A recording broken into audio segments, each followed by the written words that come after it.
In this section 6, we will investigate how you can implement a PID controller on a processor or on a PLC. Well, we'll first start by a review of the PID control algorithm, and this will be a review of last year's course, Fundamentals of Control Theory. We will not talk about tuning. You will see that in next year's course, Practical Process Control, will go in the details on how you can understand the tuning of a PID controller, and we'll see different methods to tune the PID controller. Well, next we will discretize the controller so that you can obtain a difference equation that you can implement on your PLC, and what we'll use are numerical integration methods that we have seen previously in the course. So Euler backward difference, Euler forward difference, and the trapezoidal method. And the reason we use these methods is that in practice what will happen is that you'll work on the actual system. So you will have your PID discrete, there will be a set point, and then here there will be an analog to digital conversion, and here there will be your PV, here there will be a digital to analog conversion with a ZOH, and then you work on the actual system P of S. This is PV, this is MV, and this is the loop you're considering. So you're tuning on the actual system. Okay, so KC, the gain, for instance, is changed, the integral time constant is changed, and so on. So you're taking the zero order hold mechanism into account. So here you can use numerical integration methods. If you're going to do the tuning in simulation, well, you should work with the ZOH equivalent discrete time description of the system to take into account the zero order hold mechanism. Okay, so this is an alternative if you want to work in simulation, right? So here you have taken into account the zero order hold mechanism, and then you can work in simulation to kind of tune, well, again, KC, the integral time constant, the derivative time constant, and so on.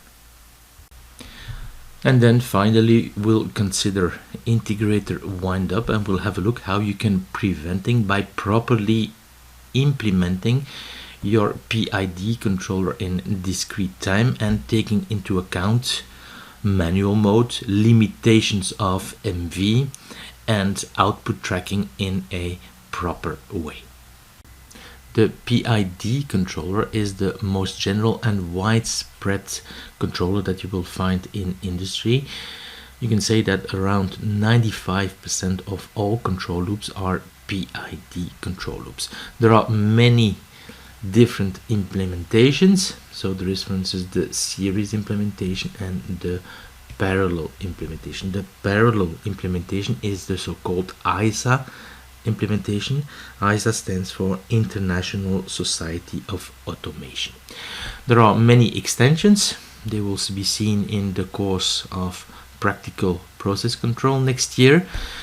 We can say, for instance, that there are extensions where you have proportional action on PV instead of the control error. In this course we'll see that the proportional term will be KC times the error, and the error, the control error, is, well, set point minus the controlled process variable. You have something similar for the derivative action on PV or on the control error. Well, the actual implementation varies from vendor to vendor, so before starting tuning you should read the documentation and see what kind of implementation you are using. It's widespread, as you can see, because it's an all-round algorithm. It works for many processes. You have some limitations for complex systems, so for instance a system with an inverse response, or systems with a substantial dead time when the dead time is large with respect to the main time constant. Well, very often just a PI algorithm is used, so that's a PID algorithm where the derivative action is not activated. So then you obtain the following control law.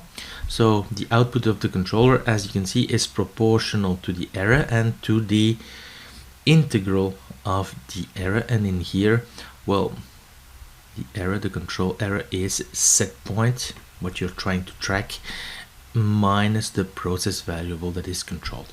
If you go to the Laplace domain, this is the implementation, right? And here Kc is the controller gain and Ti is the integral time constant. We will see next year that you can use the control gain to influence the speed of a response.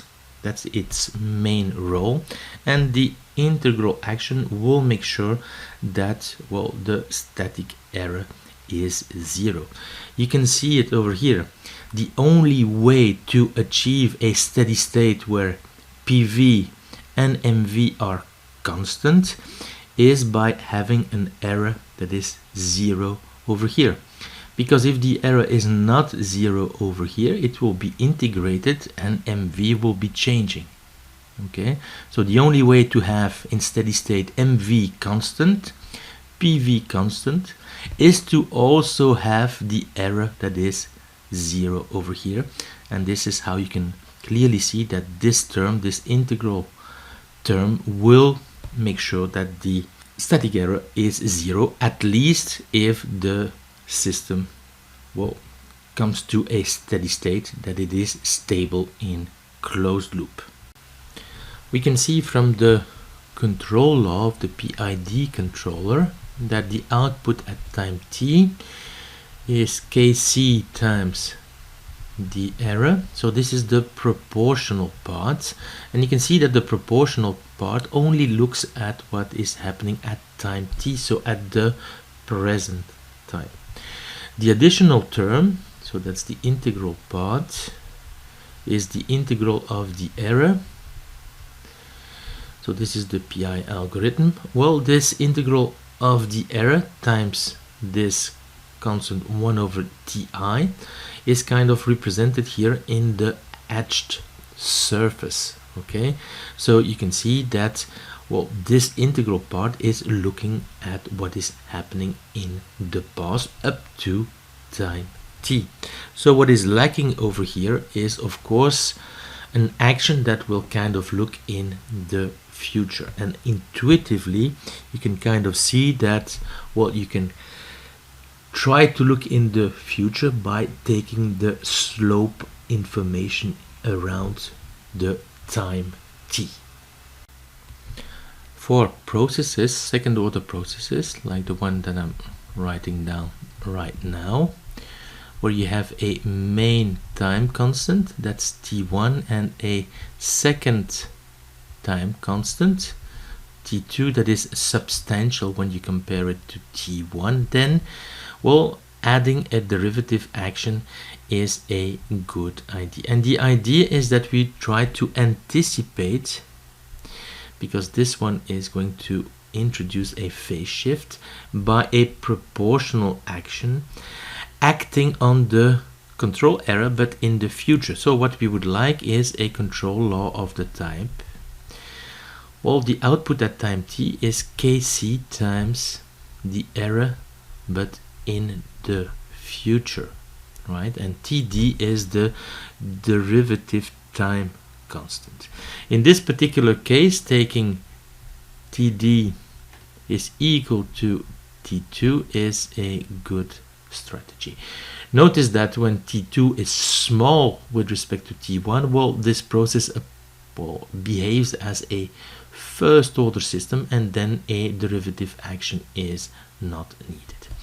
Of course, this error in the future is not available, so the only thing that you can do is kind of approximate this error in the future. So what you see here is a curve, a graph of the error as a function of time. So at time t you have the error, right? And you want to construct an estimate of the error in the future with an horizon TD over here. And what you can then do is use the slope information, right? So you can construct an approximation by taking the error at time t. So this is what you've got over here. And you have to add, well, the slope times the horizon TD. Okay, so this gives you an approximation of the error in the future. And if you plug this approximation and you replace this one and you write Kc times this one, okay, where this is this approximation over here, you can clearly see that this is, well, Kc times the error at time t plus Td times the derivative of the error. And this is proportional derivative action. So you can see that proportional derivative action is kind of using proportional action with a control error in the future. So starting from the error at time t and taking the derivative, so obtaining slope information, you can have an approximation of the error with an horizon TD. This is how you can see this proportional derivative action, and this is of course the derivative action here in the Laplace domain. But here you can already see that, well, there is a problem, because on this signal, the control error, which is SP minus PV, well, you'll have measurement noise, and measurement noise has a high frequency content. And when this goes through this differentiator, it will be amplified. You can see here that the gain, if you replace S by J omega, frequency over here, in the high frequencies it will amplify the noise. So taking a pure differentiator is not a good idea. So what we'll have to do is to use a first order filter with a time constant, and we'll call it TFD, and we'll write TFD as a function of TD with some parameter over here. So instead of this one, what we'll do is we'll filter this derivative action, so TFD as plus 1. In some cases the filter is over here, and in some cases you put the filter over here, so that you filter both the derivative action and the proportional action. Okay, so TFD is the derivative filter time constant. And if you do this, well, you can see that the high frequency gain, okay, this is when you let omega tend to infinity over here, the high frequency gain is TD over TFD,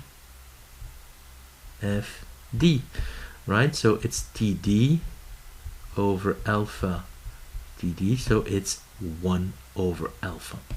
So an indicative value, and it's only indicative, is to take it 0.1. You can see here that the high frequency gain is still 10, okay, and in many applications this will still be too high, so you'll have to increase alpha to values like 0.3, 0.5, and even 1. Okay, this is something that you'll be able to explore in the laboratory that is associated to this course.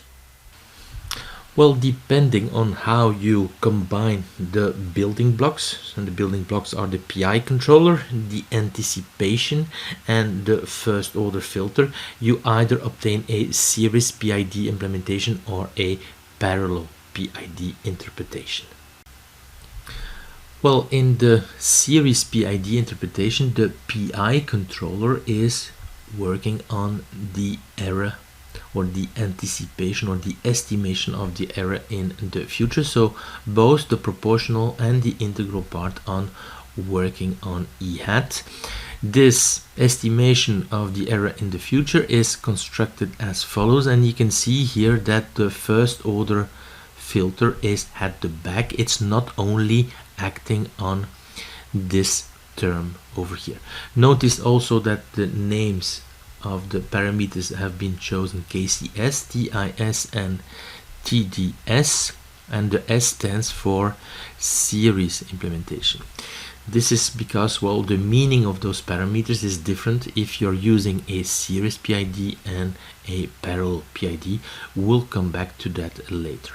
So you can kind of see from what you see over here that the implementation of the series form of the PID controller is as follows. Okay, so you can see this as a PI controller, and this is a lead lag.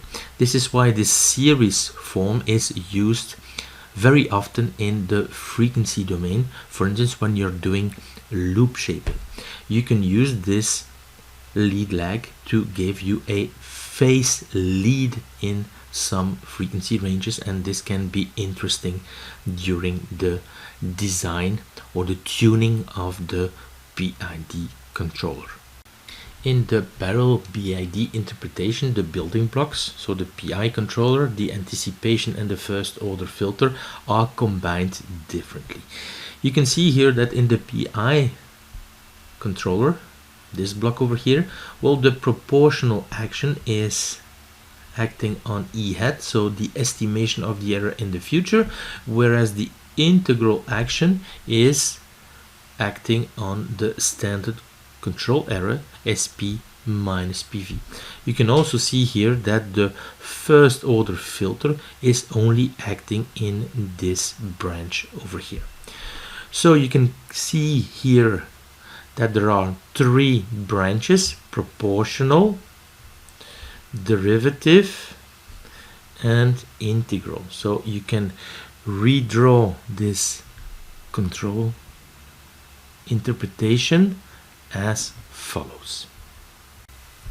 Well, you can now clearly see why we call this a parallel PID. You can see that the proportional, derivative, and integral action are in parallel, and they simply add up, and then these actions are added and multiplied by the gain of the controller. Okay, this parallel PID algorithm comes with an equation that is this one over here. So there are, well, three main parameters: KC, TI, and TD, but in the background there is also this filter for the derivative action.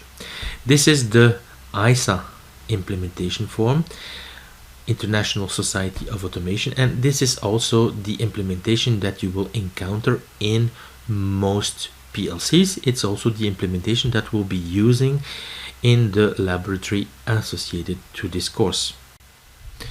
Well, the parallel form of the PID controller as the following implementation in the Laplace domain, and the series form as this implementation in the Laplace domain.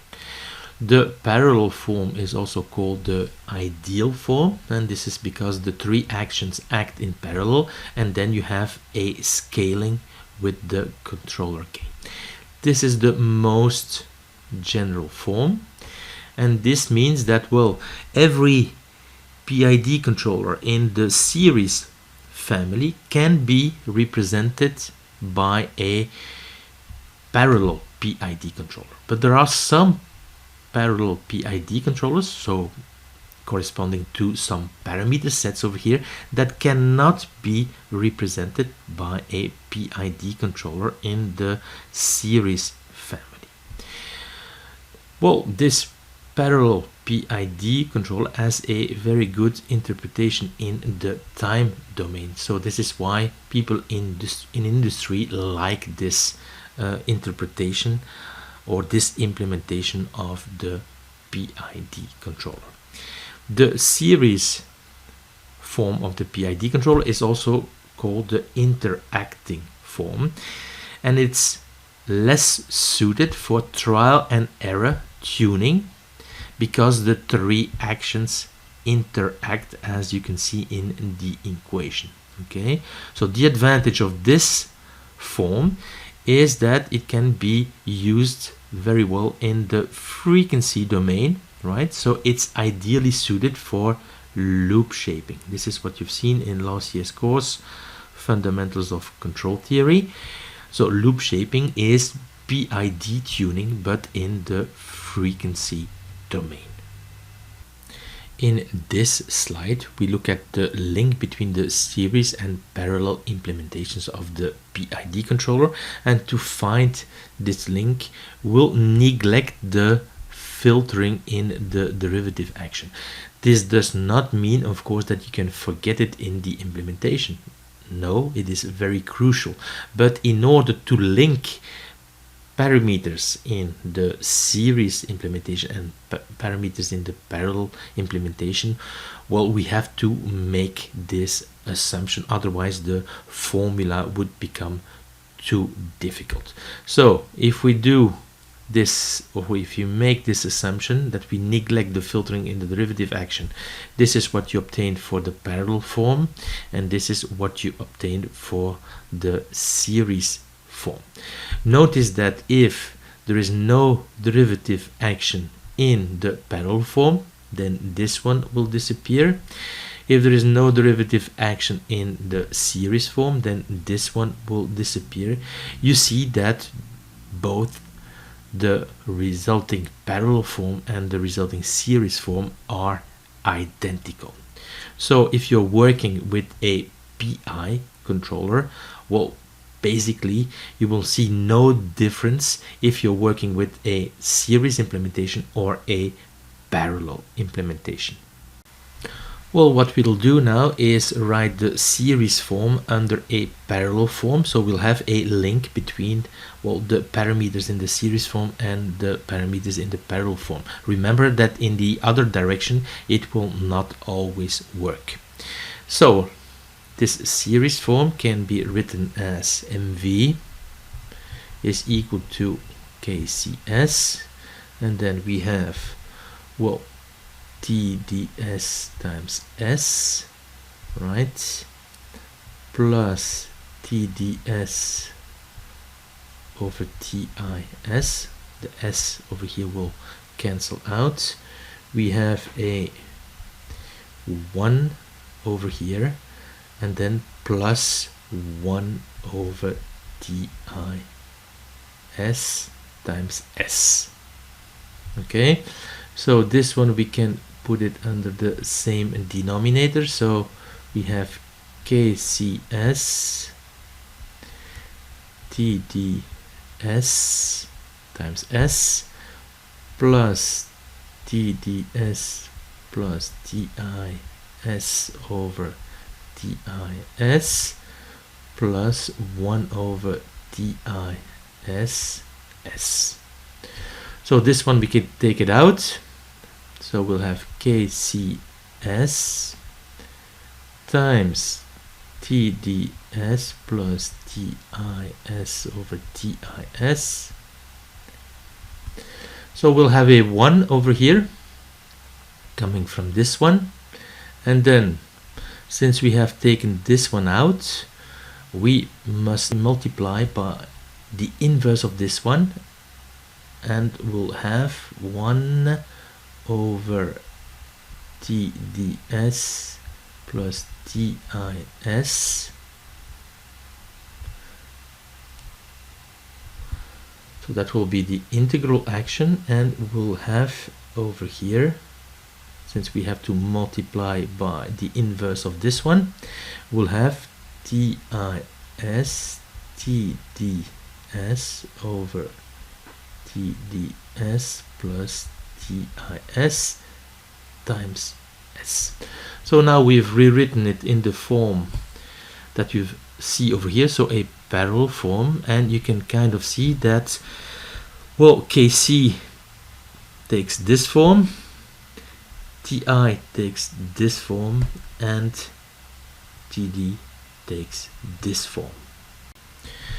When this assumption is valid, okay, so TIS is much larger than TDS, and this is generally the case for good design, because there is a rule of thumb that says that TD over TI is in general smaller than 0.25. Okay, so this is a rule of thumb. Well, if this assumption is valid, you can kind of see that the parameters for the parallel form and the series form can correspond. So you can use, for instance, parameters coming from a series form and use it for a parallel form and vice versa. Well, if you want to compute things exactly, these are the formulas that you should use. Before we look at the discretization of the PID controller, we'll look at output tracking, and this is a mechanism that you will find in most PID controller implementations, although the names of the signals that you find over here, well, might be a little bit different on another implementation from another vendor. Well, output tracking, well, implements or uses here two signals. The first one is a binary signal, and it's called track on, so it's either 0 or 1, and the other one is a, well, just real signal. And the idea is that if track on is set to 1, so if you have a 1 over here, then MV will follow the signal that is at the input over here. Okay, so when track on is set to 1, the control algorithm, the PID control algorithm, becomes inactive, and the output of the controller is simply equal to the signal that you put over here. An example of why you would need output tracking is the following one. Assume that you have PV that is measured with some sensor, and that this sensor produces a binary flag PV knock for not okay. So if this flag goes to 1, it signals that there is a problem with the sensor. If it's 0, then the value of the sensor that the sensor produces is okay. If this flag goes to 1, then it would be kind of foolish to use PV here for control, right? Because you know that the value is wrong. So it would make sense to kind of freeze the controller. You can do this using this tracking functionality. So what you have to do is connect this binary flag to the binary signal track on, right? And then connect the output of the controller to track val. So for instance, if this binary flag goes to 1, signaling that PV is now wrong, what will happen is that MV will follow its last valid value, and the controller is locked. You will see in next year's course Practical Process Control that this example here, so using track val is equal to MV, is only one of the many possibilities of the output tracking mechanism. So for instance, this mechanism is also used in cascades, but this is for next year. As you can see over here, when this track on binary signal goes to 1, the control algorithm, so the PID control algorithm, becomes inactive, right? So you have to make sure that when this signal goes to 0 again, well, everything is ready for the PID control algorithm to work properly from the start. And this is what we'll do later in the course, and this is what you'll do also in your laboratory assignment. Make sure that this output tracking mechanism is implemented in a proper way. In this subsection, we'll concentrate on the discrete time implementation of the parallel form. As you have seen previously, it is the most widespread form in industrial applications, and anyway the series form can be converted to the parallel form anyway. The discrete version of the PID controller will be obtained by using numerical integration methods. So there are 3 numerical integration methods, but there is one that we kind of avoid, and it's the Euler forward difference method, because the stability of the resulting PID controller cannot be guaranteed when TS increases. So what we'll do is focus on Euler backward difference and the trapezoidal method. You can use numerical integration methods to implement your PID controller, because when it is tuned, it's actually running on the actual system, so the zero order hold mechanism is kind of taken into account in the background. If you want to tune the PID controller in simulation, then you should simulate the PID controller with a process that is the zero order hold discrete time equivalent of the process. We'll first implement the Euler backward difference approximation, and what we have to do then is to replace S by the following expression of Z, and of course we'll use the parallel PID. So its transfer function is given over here, and if you inject S, this is what you obtain. So for the proportional terms, of course, there's not a lot to be done, and this is the integral part and the derivative part, and what we'll do is treat them separately. So this is the integral term that we've seen in the previous slide. Of course, you have to also take into account that the gain multiplies all actions. So the output of the integral action divided by the error and divided by the gain of the controller is this transfer function here in Z. You can rewrite it in terms of the variable Z minus 1. So if you take this equation, you have 1 minus Z minus 1 times MVI Z is equal to KC TS over TI E of Z. So now we can take the inverse Z transform, and we'll have MVI at sample K minus MVI at the previous sample. It's KCTS over TI and the error at sample K. So this is the recurrent equation that you see over here. This equation makes sense. The output of the integrator is the output of the integrator at the previous sampling instant times a correction, right? And the correction is KC over TI times the integral of the error over that correction interval. So that's TS times E of K. So you can see that this equation indeed makes sense.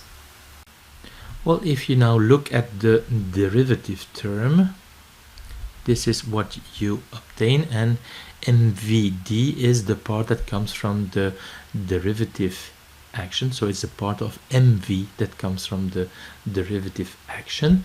So you can divide by Z at the numerator and denominator, and then you obtain this expression, and from this expression it's easy to obtain this recurrent equation that you can implement on a digital processor. So check if you find this equation, but this is kind of obvious, right? The Kc will come over here, so you'll have this one, 1 minus z minus 1 ez. So if you take this z minus 1 transform, you'll have e of k minus e of k minus 1, and this term over here comes from this one over here that you take on the other side. In this Euler backward difference implementation, well, we see that this term over here, so there is a parenthesis over here, is a non-negative and less than 1 for all ts. So this guarantees that this difference equation is stable and non-oscillating. Remember that if you have z over z minus alpha, where you have alpha negative, well, the inverse z transform yields a sequence that is alpha k u of k. If alpha is negative, you'll have here an oscillation, an alternation of signs. You can see that for k even you will have something positive, and for k odd you will have something negative. So we like this Euler backward difference implementation because it is always stable and non-oscillating. You can see also from this equation, and more in particular from this factor over here, that it is not reasonable to take ts too small. Otherwise the error and the error at the previous sampling instant will become very close, and rounding errors might cause numerical problems.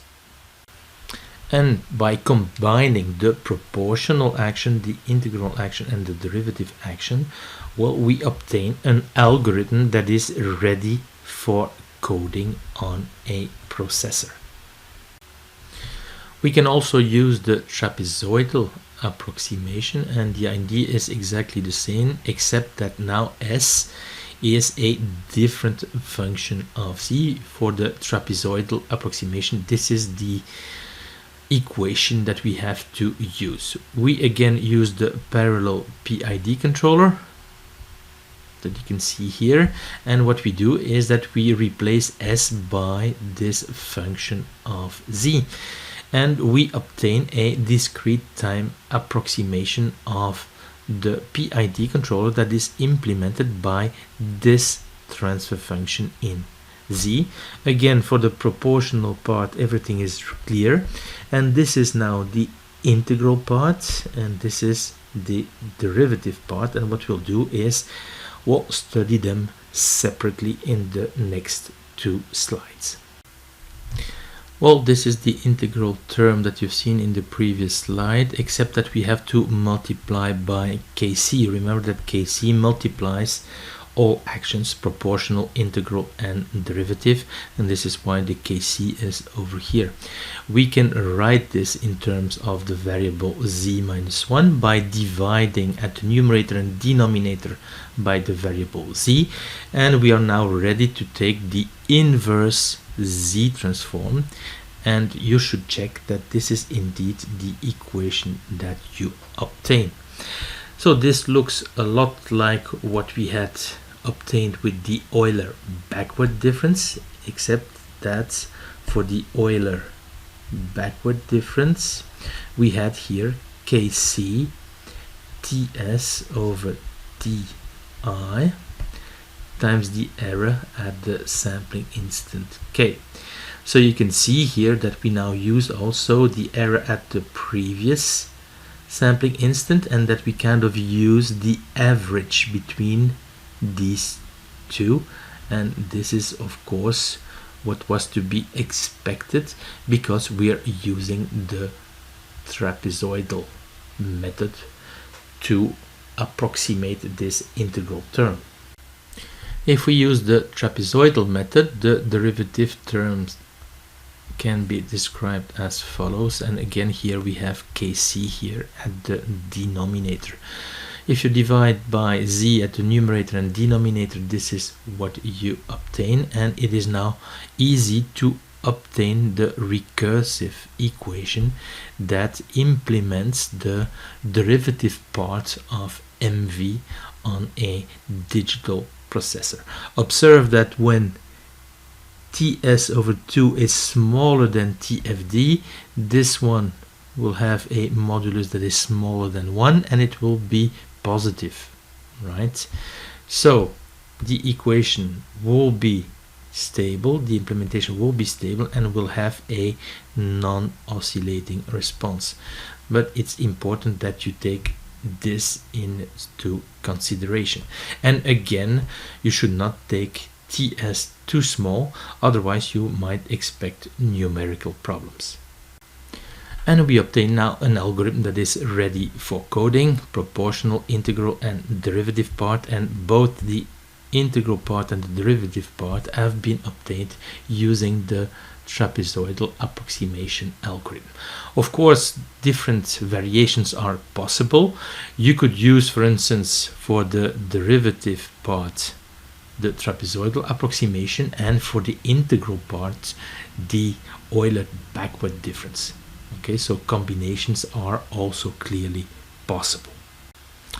So in this last subsection of the PID controller, we consider integrator wind up, and we look at mechanisms that can allow you to implement a discrete time PID controller without integrator wind up.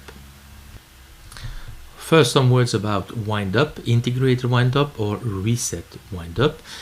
This mechanism occurs when the controller output MV has no effect on the process variable PV because the feedback loop is broken. We'll consider three situations. The first one is output tracking. We've considered this before. We'll consider also manual mode, and we'll consider limitations of MV, right? So the problem is that the feedback mechanism is broken. MV has no influence on PV. Well, the integrator term sees an error that is either positive or negative, so this integral term winds up. Depending on the sign of the error, the output increases or decreases without effect. This is the wind up mechanism. Then when the feedback loop is active again, well, it takes a long period of dewinding before the situation normalizes. Most controllers that you find in the libraries of the PLC have an integrated wind-up mechanism. So when you'll have to implement your own PID controller during the laboratory associated to this course, I expect you to implement also an anti-wind-up mechanism for interlocks, so output tracking, manual mode, and actuator saturation, right? You will actually implement a discrete version of the PID controller as presented before, and this anti-wind-up mechanism will be implemented using a so-called integrator reset. This is explained later in the slides. You will see that there are a multitude of anti-wind-up mechanisms available in the literature with their very subtle differences, but these will be tackled in next year's course, Practical Process Control. Two of these mechanisms are presented here for your information only. For simplicity, when we'll explain integrator resets, we will not consider derivative action in the anti-wind-up mechanisms to keep things simple.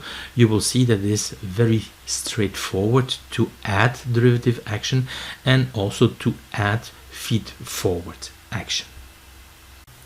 In the laboratory associated to this course, you'll work on the LTR700 airstream and temperature control platform. It's the same platform that you've used in the laboratory associated to the course Fundamentals of Control Theory.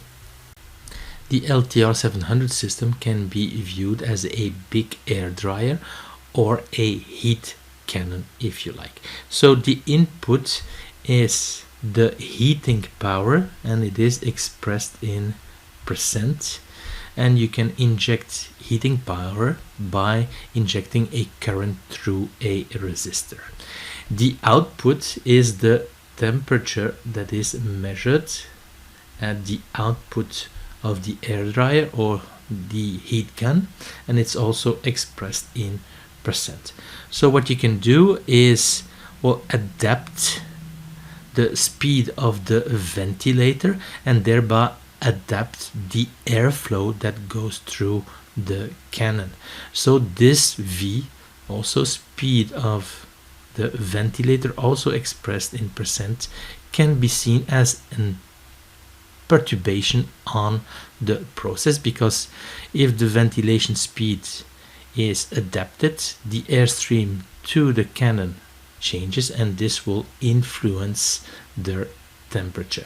So the input is the heating power, the output is the temperature, and the disturbance is the ventilator speed. It is assumed here that the ventilator speed can be used for feed-forward action. In the digital control laboratory, you will work on the LTR700 heat cannon that I've presented before, and what you'll do is implement a discrete version of the PID controller, and you'll associate it with feed forward. Okay, so this is what you have done in last year's laboratory associated to the course Fundamentals of Control Theory, except that this time you will implement yourself the PID controller and yourself all the blocks that are associated to feed forward. Okay, and you'll actually use a discrete time implementation.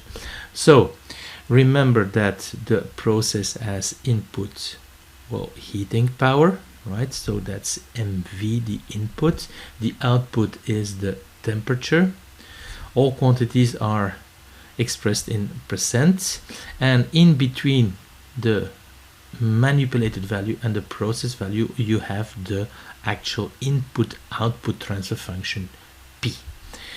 There is a perturbation that is measured, so you can use it for feed forward. It's the ventilator speed, and its influence on the temperature is modeled by the transfer function D. So this is really the noise perturbation system, right? So what you will have to do is implement a PID controller, so it will act on SP and PV, and then implement the PID controller on the error. This will produce the feedback part of MV, and since DV is measured, what you can do is implement a feed forward. So what you've seen last year is that, well, DV acts on the temperature. So there is one influence that is like this, and the idea behind the feed forward is that you construct a second way of influence that will cancel out the first one. So this means that in this box over here, which is the feed forward transfer function, in words you have to put the dynamics of the perturbation and divide by the input-output dynamics with a minus sign, because you need to cancel out. And this will produce MV feed forward, so the feed forward part of the manipulated value. The manipulated value is the sum of the feedback part and the feed forward part. So when you will be implementing your PID controller, you will be implementing a limitation on MV. For instance, in this case, the limitation is that the heating power lives in the range 0 to 100%. Okay, so what you want to limit is, of course, MV, the sum of the feedback part and the feed forward part. So this means that in your PID implementation, you will have to take the feed forward as an input to your PID block so that you can limit MV. We had already seen, of course, that the inputs were, well, the set point, PV, a binary signal to allow you to go to manual mode. So that's this binary signal here, it's 0 or 1. And if you're in manual mode, MV should follow MV manual. We'll come back to that. And this is this output tracking. This is also a binary signal, 0 or 1, and if it is 1, well, MV will follow track value. So this is what you'll have to implement in your block in Simulink using recursive equations. And this MV feed forward, although not explained in the slides, has to be taken as an input of the PID controller. Well, let us now come back to this feed forward. Remember that DV influences PV using this, well, way of influence 1, and using the feed forward we create a second way of influence that will cancel out the first one. So here in the blocks we have the transfer function of the feed forward mechanism, and well, it's the dynamics of the perturbation divided by the input output dynamics. And you can kind of see here that this and this will cancel out, so you have here a way of influence that is minus D. So in theory this and this way will cancel out, and you should not see the influence of DV on PV. So let us now have a look at the actual implementation. We'll assume here that the process is described by a gain, 2 time constants, and a delay. This is sometimes called a van der Grinten model, and we'll assume a similar kind of structure for the noise dynamics. Okay, so again 2 time constants and a delay.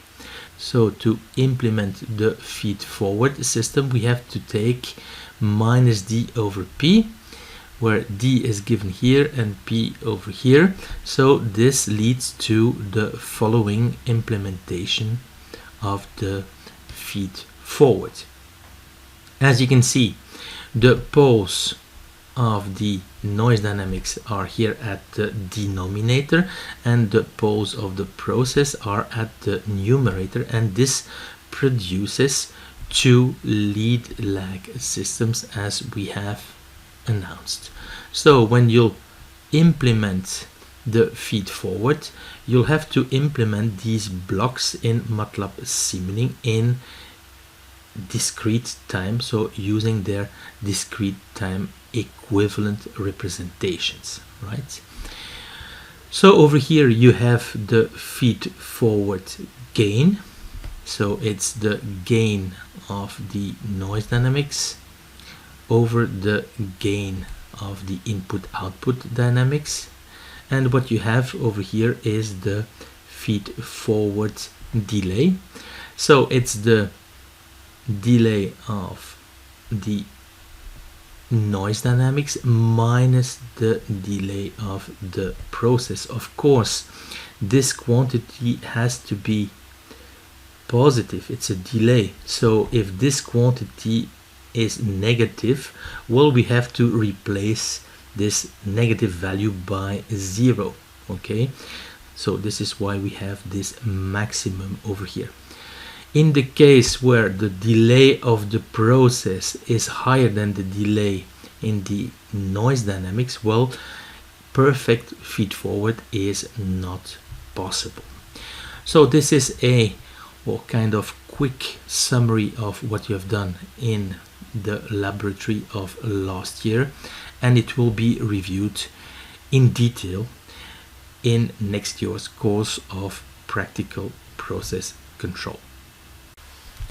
Now that you know what you have to do in the associated laboratory, we can come back to the implementation of the PI controller in discrete time in combination with output tracking, manual mode, limitations of MV, and also, well, this MV feed forward that has to be integrated in the PI controller. What you see over here is the PI controller using the Euler backward difference approximation. The derivative action is left out, and what we want to do is add output tracking. So a first naive idea is to implement it as follows. Well, the equation implementing output tracking is put just after the PI algorithm, and you can see that indeed if, well, track on, this binary signal goes to 1, then indeed MV will be equal to the value that you want to track val. But you can see that there will be a problem because you'll have wind up of the integral action. If you have your controller in output tracking mode, then the feedback mechanism is broken and MV has no influence. Well, this MV that is produced over here has no influence anymore on PV. If the controller sees an error, well, if this error is positive, this one will wind up to a very large value, and if it is negative, it will wind up to a very large but negative number. So this is called wind up, and this is explaining why clearly this is a naive idea and this is not the way to go. The correct implementation of the PI algorithm with output tracking is to use integrator reset. So the equation is written over here. If track on, the binary signal goes to 1, then you reset the integrator value to a value that is track value, the one you want to follow, minus the proportional value. At the next equation, what you do is that you add this proportional value. So you see here that if track on goes to 1, MV will be indeed equal to the tracking value, but you have the advantage that there is no wind up of the integrator or the output of the integrator. On the contrary, well, this integrator is ready and is put at the correct value if at the next sample instant this one goes to 0. Well, this value is set to an appropriate value. Well, in reality, you'll have to combine this with derivative action. So you'll have an equation here that will produce the derivative action, right? So you will have to add the derivative action, and you'll have to add also the MV feed forward that we have discussed previously. So in order for this to function, you can clearly see that, well, if you have output tracking, so if this signal goes to 1, then the integrator has to be reset to this value you want to track, minus this one, minus this one, minus this one. So minus MV D of K and minus MV feed forward. So this is the way to adapt the code if you're adding a derivative action and if you're adding feed forward. Remember that the feed forward has to be then an input of your PID controller block. In the PI algorithm, you'll also have to implement a manual mode in such a way that there is no wind up, and the way to go is to do this as follows. So the IDs are exactly the same. If you're in manual mode, then the output of the integrator has to be reset to a value that is the value of the output in manual mode minus the proportional part. Of course, you can also do a similar kind of implementation for a PID algorithm, so that you have derivative action and where you have a feed forward. So you can see here that output tracking, manual mode, and also limitation of MV are treated separately. Of course, you have to integrate the three aspects: output tracking, manual mode, and limitation of MV in the PID controller implementation. Well, the last thing that you have to do is to implement actuator saturation or actuator limitation in such a way that there is no wind up of the integral action. And the way to do it is as follows. Well, if the output, okay, so the sum here of proportional and integral goes above the maximum value, then you have to reset the integrator to the maximum value minus the proportional value in such a way. Well, you will have an MV here that will be MV max, and there is something similar, of course, if, well, this part, the proportional part plus the integral part, goes below the MV min value. So this is the implementation for a PI controller, but as I've shown you in the case of output tracking, you can also implement this, and you should do it for the case of a PID controller and when there is feed forward. Well, I will show you now that the control laboratory that you will do on the LTR system can actually be simulated in the PCS7 system. So what we'll do is simulate the process and control it using a discrete-time PID controller with feed forward. We'll simulate everything in the PLC sim environment to emulate a PLC. As you can see here, you have the different sources. We have already seen the source for the first order system. Here we have the source for the lead lag system. We'll not have a look at this one because otherwise you'll see the recurrent equation that you have to be able to find by yourself. This is a block that implements a dead time. And what we'll do is look at the PID controller. So here's the code for the PID controller. So you have the gain TI/TD and then the derivative filter time constant, of course the sampling time. The inputs are set point and process, and then you can see over here the different other inputs. So there is a binary input for tracking. This is the output tracking value. Man here is also a Boolean signal that you can use to go to manual mode. And here there is this other Boolean signal, man feed forward. And this is a Boolean signal that allows you to make sure that the feed forward stays active in manual mode. We'll come back to that later. Here we have a Boolean signal to activate and deactivate the feed forward. Here we have the feed forward input, so that's the signal coming from the feed forward, and here you have the limitations.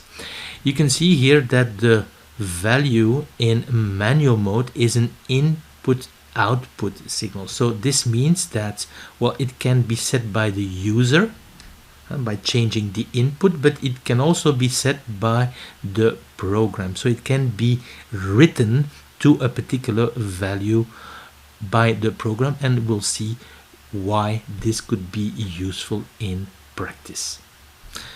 Well, you can see that the output is, the controller is made available, but also the proportional part, the integral part, the derivative part, and the control error. This is also a way of ensuring that the previous value of the integral part is available at the next iteration. So these are here a few temporary values, and now we can have a look at the code. So if this boolean value is 1, well, then we use the feed forward value, otherwise we use 0. This is, as you can see, the derivative part. If this value is positive, then we implement the recurrent equation for the different the derivative part. So md at iteration k depends on md at the previous iteration.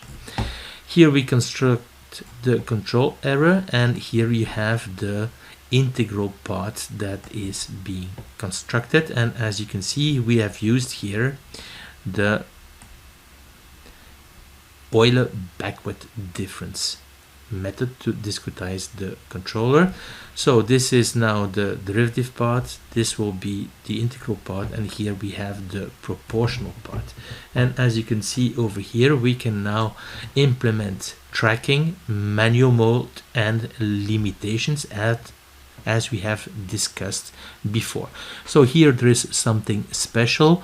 This Boolean signal man feed forward can be used to keep the feed forward active in manual mode, because if you use this equation here, what will come out of this equation when you're in manual mode is the manual value. Okay, and in this case what will come out, if this one is 1, well, it's the manual value plus the feed forward, and this allows you to keep the feed forward active in manual mode.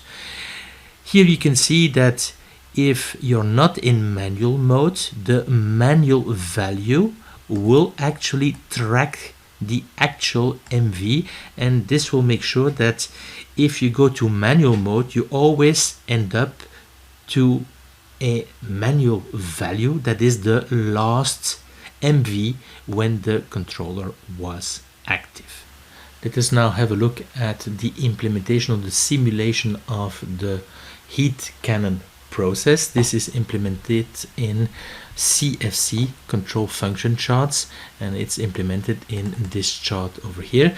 So you can kind of see here that you have, well, the input output dynamics, here the noise dynamics, and then they add, then we add a little noise, and this output is actually, well, transformed in an output. Okay, so from the controller perspective, it will look as if this signal is coming from the periphery. So we can have a look at this chart over here.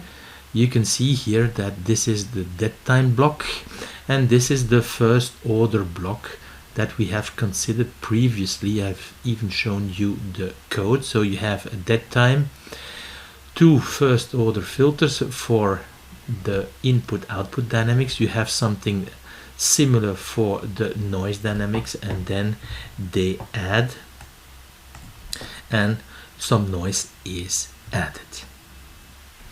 Well, let us now have a look at the controller, and this is what you obtain. And as I've said, everything looks as if here we are connected to the actual system, apart from the fact that this one is coming from a model.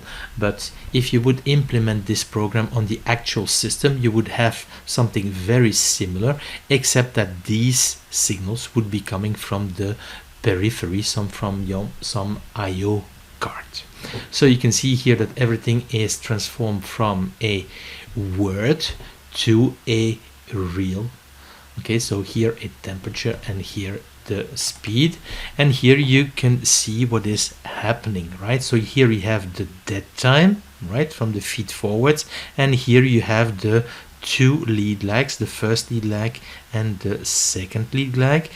This is the feed forward and it enters the controller. So okay, so here this is the PV, and what is being produced is an MV, and this MV has to be transformed so that you can send it to the periphery. Okay, let's have a look.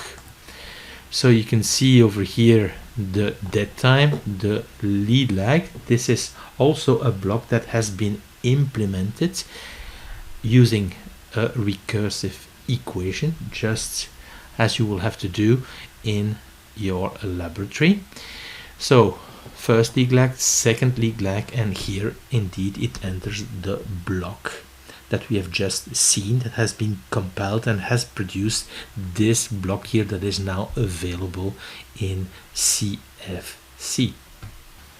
Note that the speed of the ventilator enters the feed forward, and what is seen as a perturbation is a variation around the working point. And remember that in last year's test on the LTR 700 we had worked around the ventilator nominal speed of 50%. So what is seen as an error is a variation around 50. So this is why what enters the feed forward is the ventilator speed minus 50%. Note that this is a strategy that is very often used. So the process with the controller is simulated in the PLC or emulated using PLC sim in this case, and once you're ready and that your controller is working properly and that your interface, the WinCC interface in this case, I will show it just afterwards, is ready, well, you disconnect the controller from the model, so it's breaking those links over here and this one over here, and you connect your controller to the actual periphery, so to the actual signals coming from the process, and then you start controlling the process. But at least you have kind of tested your controller up front and you have removed as many possible mistakes as possible. What we can now do is open the Windows Control Center. That's the HMI in the Siemens PCS7 environment, and we can run WinCC. And what will happen is that the variables that live in the PLC, in this case the emulated PLC, will become available in the HMI, so that you will see them in curves, for instance, and that you will be able to interact with the system.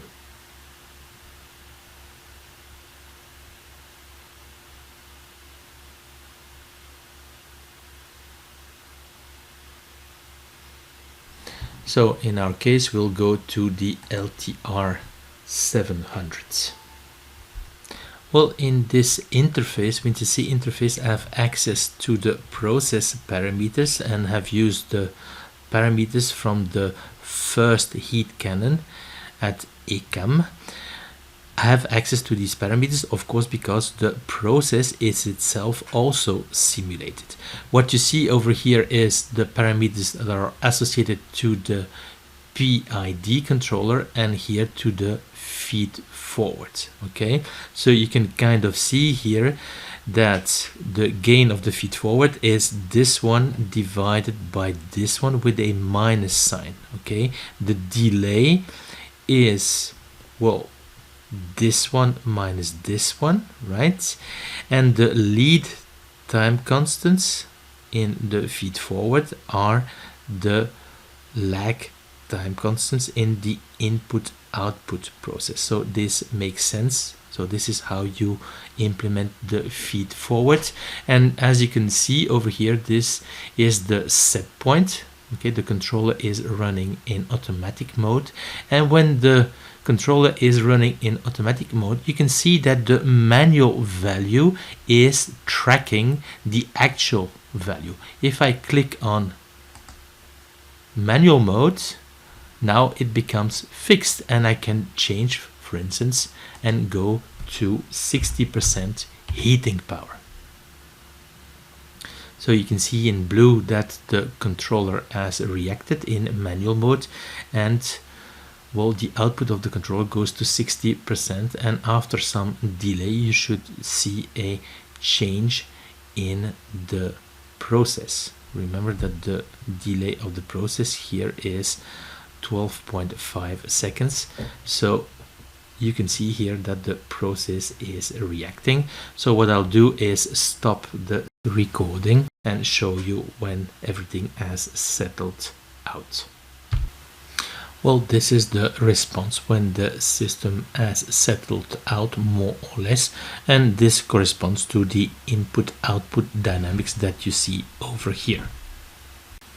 As you can see, the controller is still in manual mode, but now at 50% heating power, and you can see that the temperature has settled out. So what we can do is increase the ventilator speed and look at that response. So in red you can see the ventilator speed.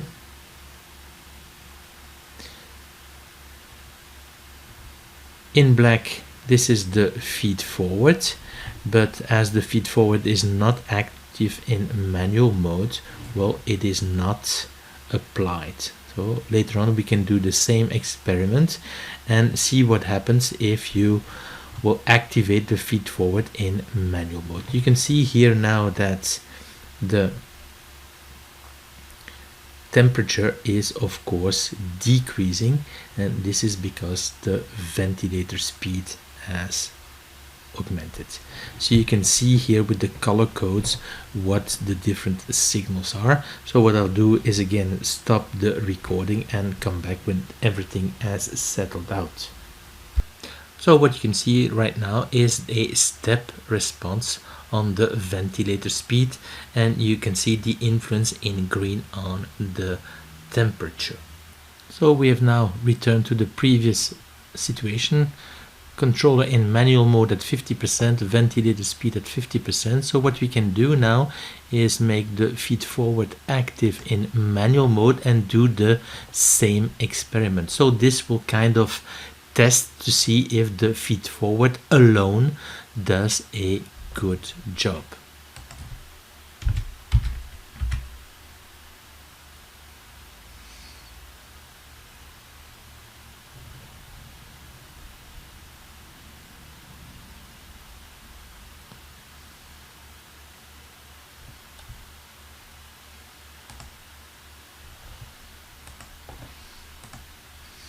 So here are the step, right? This is the feed forward, and you can see here the scale is not the same, that the feed forward is added onto the manual value that remains constant. And so we'll see the effect of only feed forward on the temperature. And as you can see, it's not perfect, but of course it's a lot better than what you had seen previously.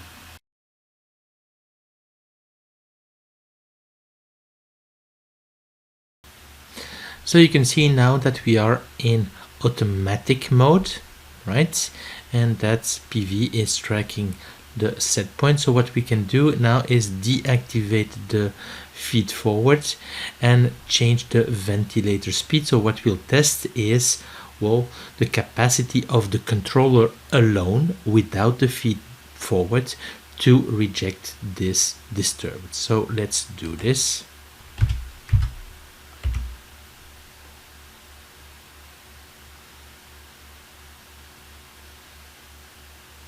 So in black you still see what the feed forward would do, but it is actually not applied. Okay, so in blue you see the output of the controller, and as you can see, well, the temperature is starting to decrease, so the controller is reacting. It's not using the measurement of the ventilator speed, because that would be a proactive action using the feed forward. So here it's purely reacting on the temperature that is decreasing, and we'll see that of course the controller, the PI controller, will be able to make sure that the temperature comes back to the set point of 50%, but the best response will be that one where we combine the PI controller with the feed forward. So I'll stop here the recording and I'll come back when everything has settled. I've now stopped the trend, and you can see here that the PI controller has managed to bring back PV on set point, but you can see that the behavior is not that good. I could probably improve a little bit on that by changing the tuning of the PID controller. We'll obtain of course the best results when we combine the PID controller with feed forward. Well, by the way, you see that the parameters of the PID controller are not available. I can change them in CFC. This is the negative side on programming your own PID controller. You also have to make your own interface.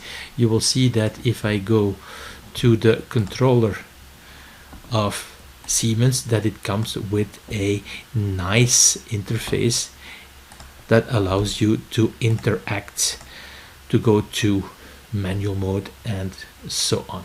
But anyway, I think that it's still a good idea to be able to program your own PID controller from scratch, because in your career as an engineer you'll probably have to do this once or twice.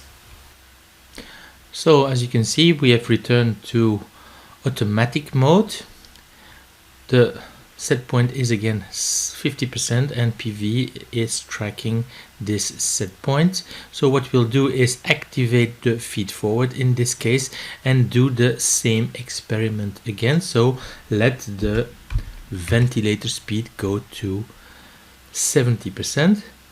So in this case you have of course the PID controller that is acting, and you have the feed forward as well. So it's here that you should have the best result.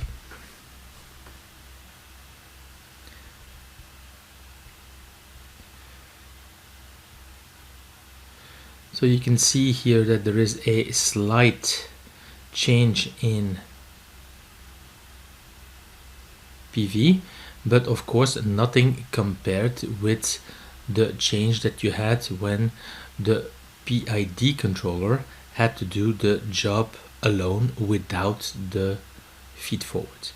So as you can see here, we have obtained all 4 responses. We have had automatic mode with and without feed forward, and we have had manual mode, so without feed forward and with feed forward, and those are the 4 experiments that I expect to see in your report for the laboratory assignment associated to this course. So you can see here that PV has come back to its original value, so to the set point. So clearly here you obtain the best results.